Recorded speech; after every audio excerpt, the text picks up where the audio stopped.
Things have slowed down here at the Port of Los Angeles in the past couple of weeks in a big way. 17 ships have already cancelled trips this month at what would normally be the busiest port in the nation.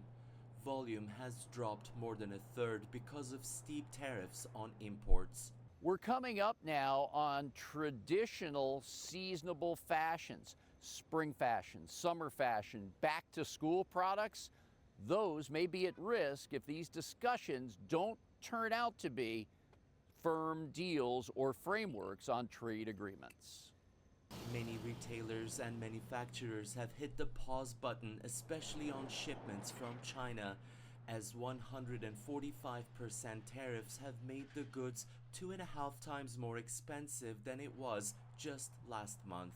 I'm concerned that right now the markets aren't accounting for what happens even in the so-called deals scenario.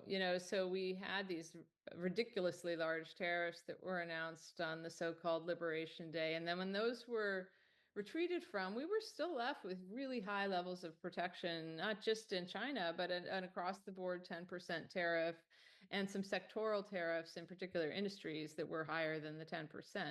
These are still really big shocks. So Professor Klausing warns that even reduced tariffs could still lead some companies to manufacture abroad and sell in other markets, a scenario that would have a ripple effect on employment numbers and consumer prices.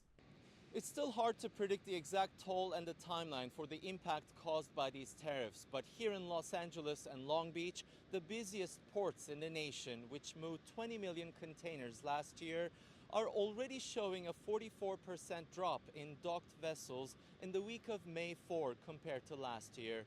And shipping experts predict that number could go higher if the current tariffs remain in place. Ediz, Tiyansan, CGTN, at the ports of Long Beach and Los Angeles.